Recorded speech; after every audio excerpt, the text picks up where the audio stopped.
Vanney. We'll start with a question from Sophie Nicolò. Sophie, go ahead. Thanks, Vicky. Hey, Greg, how you doing? Good, Sophie.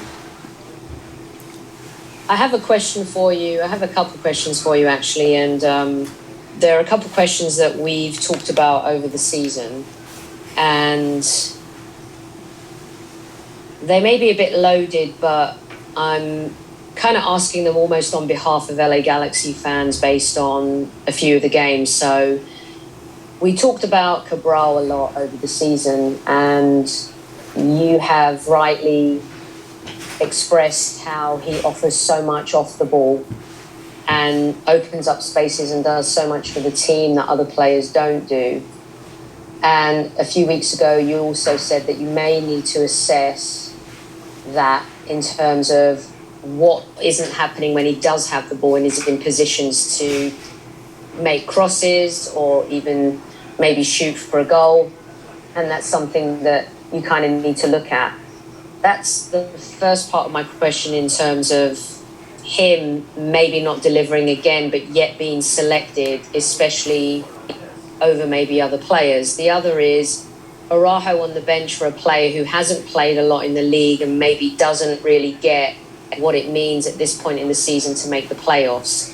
So respectfully, as a coach who's won MLS Cup and done so much in the game and also played as a player and won everything, I'd love your take on that and kind of letting the fans know what you're thinking in that area. Good, yeah. You set up the question, I'm good, I got it.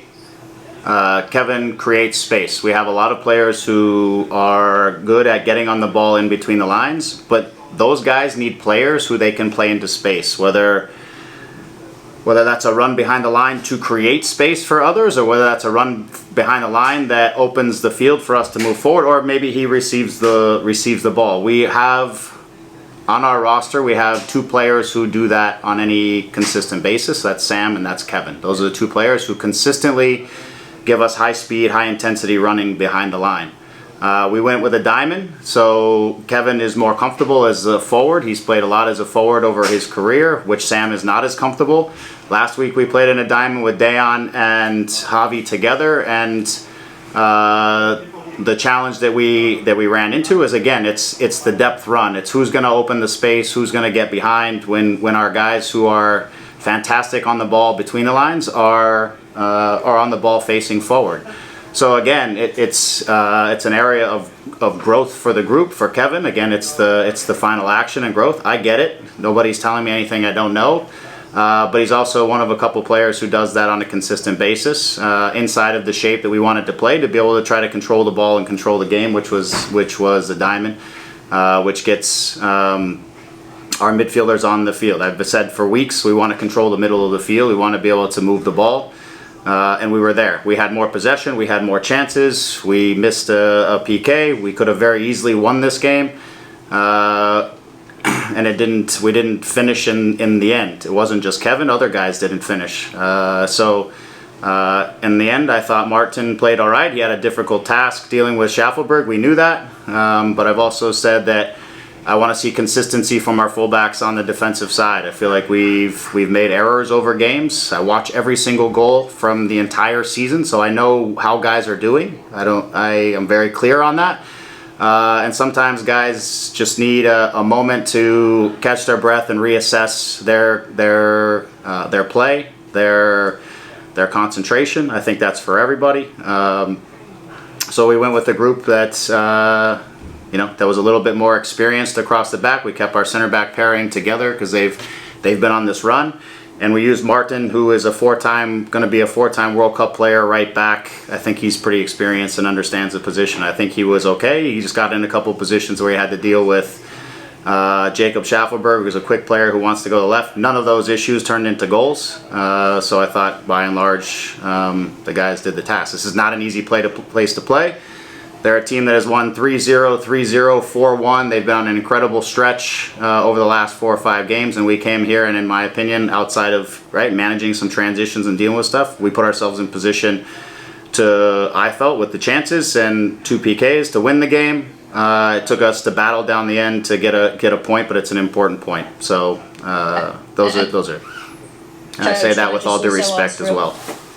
Yeah, and can I just ask real quick regarding the PK? Is it decided beforehand that Javier takes the PK, and then was it decided if it's missed that there's another player like Riqui that comes in? Can you just explain that one a little bit? Yeah, there are guys who are comfortable stepping up and taking the PK. Javi is our goal scorer. He wanted to step up. I'm sure he felt that he wanted to bury it after the last match and the decision that was made. For me, it's a guy who steps up with the most confidence and puts the ball in the back of the net. Maybe there's a discussion to be had on that now, but at the end of the day, I want the guy who's confident in the moment and is gonna find the back of the net. Thanks. We're going to go with Dylan Butler next. Dylan, go ahead. Hey, Greg. Just following off of that, what is your concern level, if you have any, on consecutive saves, I guess, if you will, from Chicharito PKs? And then secondly, like you mentioned with the other PK with Riqui, it seemed like he grabbed the ball right away, even before it went to the monitor. Like, what do you think about just his confidence or bravery to want that, obviously, in stoppage time with the game on the line? Thanks. Look, that's what you want at the end of the day. I took penalty kicks for the Galaxy for a number of years. You want somebody who is confident, who's going to step up, who wants the responsibility on their shoulders, especially at the death when it's 1-0. It doesn't, for me, penalties is as much a mental game as it is a technical game or anything else. And so you want somebody stepping up there who is clear in their mind and has the confidence to pick their spot and bury it. He grabbed the ball right away, and there was, I don't think, any chance anyone was taking out of his hands. He wanted it. He's a winner. We've seen that since he's gotten here. He's passionate about winning. He's passionate about being here. So for me, I have all the confidence in the world when somebody steps up and they have that level of certainty to put the ball down at the spot and take that responsibility. I think it's deserving of respect, and I give that to him for sure.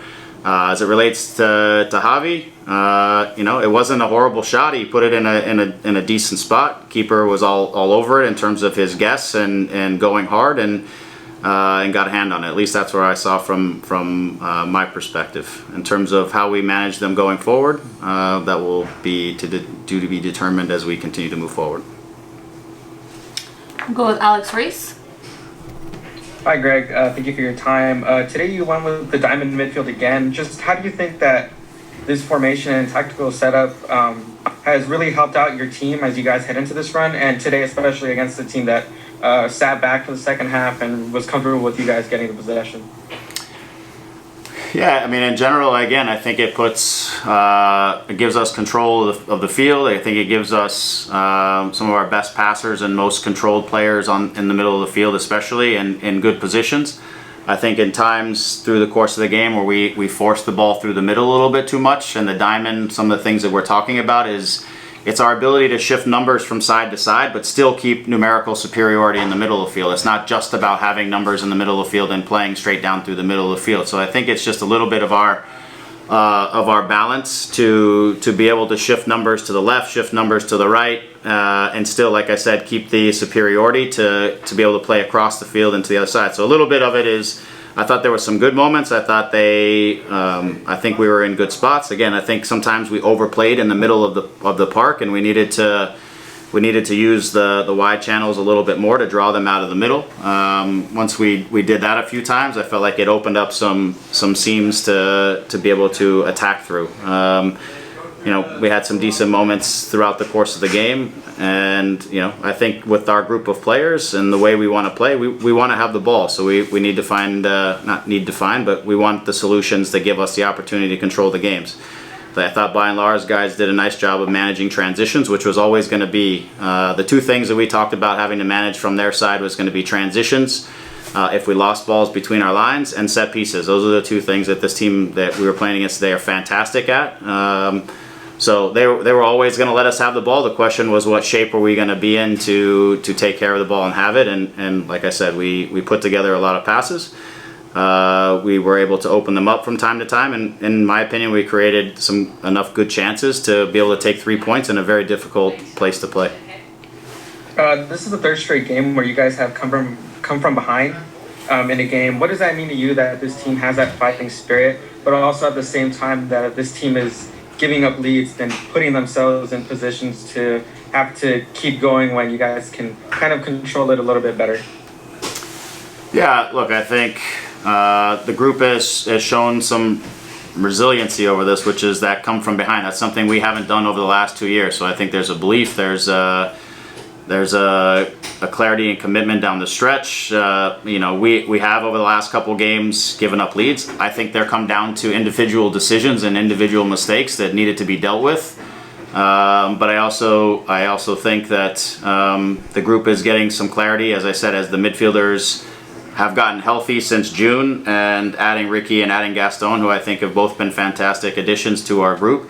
It's allowed us to control games more often, I think, with the ball. Now we need to continue to be more clinical in the final action, and we have to eliminate some of those defensive errors where sometimes there's lack of concentration or awareness, where we don't see certain situations, or we just need to deal with things a little bit better. But I feel like we're again not far away from turning these draws into wins, and that's one step towards moving where we want to be. It's about consistency, and we want to be winning on a consistent basis. It's also about taking points sometimes when you have to come from behind and take points. That's especially when you're on the road, and this was a good point from that perspective. Thanks, Greg. Thank you, guys.